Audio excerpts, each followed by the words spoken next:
சற்றுமுன் வெளியான தகவல் கலைஞர் மகளிர் உரிமை தொகையில் முக்கியமான தகவல் வெளியுள்ளது. அதை பத்தி தான் பார்க்க போறோம். நீங்க நம்ம சேனல் சப்ஸ்கிரைப் பண்ணாம இருந்தீங்கன்னா மறக்காம லைக் பண்ணிக்கோங்க, சப்ஸ்கிரைப் பண்ணிக்கோங்க. மற்றவர்களுக்கு தெரியப்படுத்தவும் ஷேர் பண்ணுங்க. புதிய ரேஷன் கார்டுதாரர்கள் கலைஞர் மகளிர் உரிமை தொகைக்கு பரிசீலிக்கப்படுகிறார்கள். ஜூன் முதல் விண்ணப்பங்கள் தொடங்கப்படும். அதாவது கலைஞர் மகளிர் உரிமை தொகை திட்டத்தில் புதிய பயனாளர்களுக்காக விண்ணப்ப பதிவு ஜூன் மாதம் மீண்டும் தொடங்கப்பட உள்ள நிலையில், கடந்த 2 ஆண்டுகளில் ரேஷன் கார்டு பெற்றவர்கள் இதற்கு விண்ணப்பிக்கலாம் என மாநில அரசு தெரிவித்துள்ளது. குறிப்பாக இந்த திட்டத்தின் பயனாளிகளை தேர்ந்தெடுப்பதற்கான முக்கிய அளவுகோலாக ரேஷன் கார்டுகள் விளங்குகின்றன. ஒரு குடும்பத்தில் உள்ள தகுதி வாய்ந்த பெண்களில் ஒருவர் மட்டுமே இந்த திட்டத்தின் கீழ் உதவி தொகை பெற முடியும். செப்டம்பர் 2023இல் திட்டம் அறிமுகப்படுத்தப்பட்ட பின்னர் அதிகாரிகள் ரேஷன் கார்டுகளை பறிப்பதற்காக கோரிக்கைகளை நிறுத்தி வைத்ததுடன் புதிய கார்டுகள் வழங்குவதையும் தற்காலிகமாக நிறுத்தி வைத்தனர். இருப்பினும் பின்னர் புதிய கார்டுகள் விநியோகம் மீண்டும் தொடங்கியது. சமீபத்தில் நடைபெற்ற சட்டமன்ற கூட்டத்தொடரில் பேசிய முதலமைச்சர் மு.க.ஸ்டாலின், இந்த திட்டத்தில் விடுபட்ட தகுதி வாய்ந்த பயனாளிகள் அனைவரையும் இணைக்க அரசு நடவடிக்கை எடுக்கும் என்றும் மற்றும் இதற்காக மாநிலம் முழுவதும் 9,000 இடங்களில் சிறப்பு முகாம்கள் நடத்தப்படும் என்றும் உறுதியளித்தார். பின்பு பிப்ரவரி 2023 முதல் மார்ச் 2025 வரையிலான காலகட்டத்தில் வழங்கப்பட்ட புதிய ரேஷன் கார்டுகளில் புள்ளி விவரங்களை ஆய்வு செய்ததில் ஒப்படைக்கப்பட்ட மற்றும் நீக்கப்பட்ட கார்டுகளை கணக்கிட பிறகு நிகர அதிகரிப்பு சுமார் 2.4 லட்சம் கார்டுகள் ஆகும். இருப்பினும் இந்த குறிப்பிட்ட காலகட்டத்தில் தோராயமாக 4.6 லட்சம் புதிய கார்டுகள் வழங்கப்பட்டுள்ளன. திமுக அரசு மே 2021இல் ஆட்சிக்கு வந்ததிலிருந்து மார்ச் 2025 வரை சுமார் 18.46 லட்சம் புதிய கார்டுகள் விநியோகிக்கப்பட்டுள்ளன. இந்த திட்டத்தை நிர்வகிக்கும் அதிகாரி ஒருவர் கூறுகையில், புதிய ரேஷன் கார்டு வைத்திருப்பவர்களில் கணிசமாக எண்ணிக்கையிலானோர் இந்த திட்டத்தின் கீழ் பயன்பெற தகுதி உடையவர்களாக இருக்கலாம் என்றார்.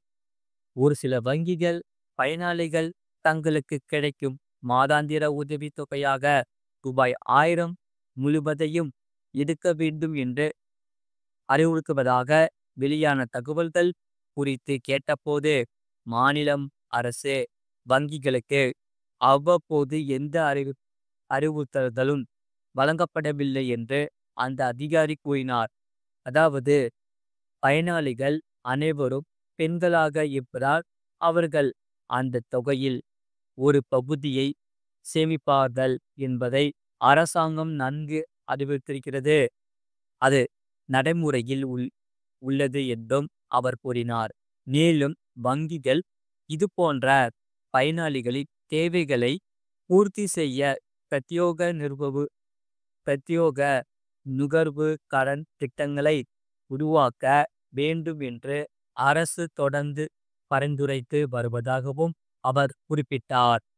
அது மட்டுமில்லாமல் சாலை விபத்துகளால் ஏற்படும் உயிரிழப்புகளை தடுக்கும் நோக்கில் விபத்து ஏற்பட்ட முதல் 48 மணி நேரத்துக்கு கட்டணமில்லா உயிர்காக்கும் அவசர மருத்துவ சிகிச்சை அளிப்பதற்காக தமிழக அரசால் அறிமுகப்படுத்தப்பட்ட இன்னுயிர் காப்போம் நம்மை காக்கும் 48 திட்டம் குறித்த முழுமையான தகவல்களை இந்த கட்டுரையில் காண்போம்.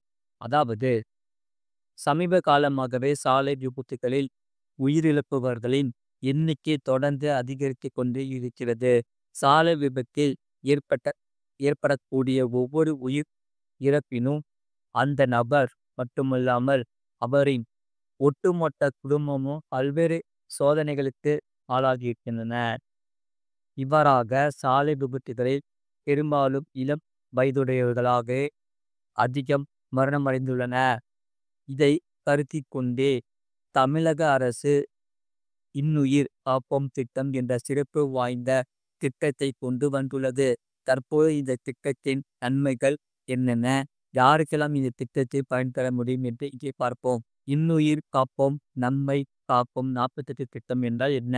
தமிழ்நாடு அரசு சாலை பாதுகாப்பு மேம்படுத்தவும், சாலை விபத்துகளை குறைக்கவும், சாலை விபத்தில் ஏற்படும் உயிரிழப்புகளை தடுக்கவும் பல்வேறு வகையான திட்டங்களை செயல்படுத்தி வருகிறது. அந்த வகையில் சாலை விபத்தினால் ஏற்படக்கூடிய உயிரிழப்புகளை குறைப்பதற்காக 18 டிசம்பர் 2021 அன்று இன்னுயிர் காப்போம் நம்மை காக்கும் 48 திட்டம் என்ற உயிர்காக்கும் அவசர சிகிச்சை திட்டத்தை தொடங்கியது.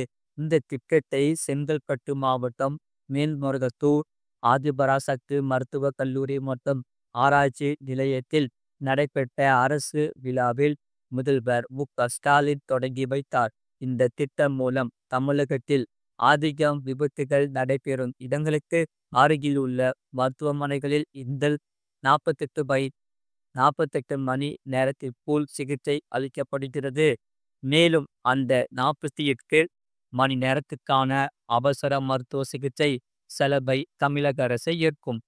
இன்னுயிர் காப்போம் நம்மை காக்கும் 48 திட்டத்தின் பெயர் காரணம், அதாவது சாலை விபத்துகளில் உயிர் போவதற்கு முக்கிய காரணமாக இருப்பது நேரமும் காலமும் தான்.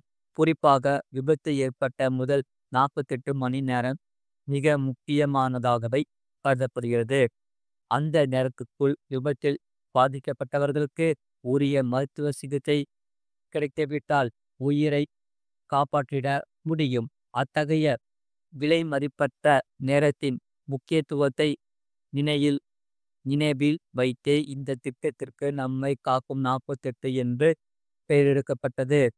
எந்த நாட்டை சேர்ந்தவராக இருந்தாலும், எந்த மாநிலத்தை சேர்ந்தவராக இருந்தாலும், விபத்து ஏற்பட்ட முதல் 48 மணி நேரத்தில் அரசு அல்லது தனியார் மருத்துவமனையில் சேர்த்து அவரிடத்தில் பணம் இருந்தாலும் இல்லையென்றாலும் அரசு சார்பில் 2 லட்சம் வரையிலான அவசர மருத்துவ சிகிச்சைகளை செய்து உடனடியாக அவற்றின் உயிரை காப்பாற்றுவதோ நம்மை காக்கும் 48 திட்டத்தின் முக்கியமான நோக்கமாகும். இந்த திட்டம் மூலம் தமிழகத்தில் அதிகம் விபத்துகள் நடைபெறும் இடங்களுக்கு அருகிலுள்ள அரசு அல்லது தனியார் மருத்துவமனைகளில் முதல் 48 மணி நேரத்துக்குள் சிகிச்சை அளிக்கப்படுகிறது. மேலும் அதற்கான முதல் 48 மணி நேரத்துக்குள் மேற்கொள்ளப்படும் அவசர மருத்துவ சிகிச்சைக்கான செலவை அதிகபட்சம் 2 லட்சம் வரை அரசே ஏற்கும்.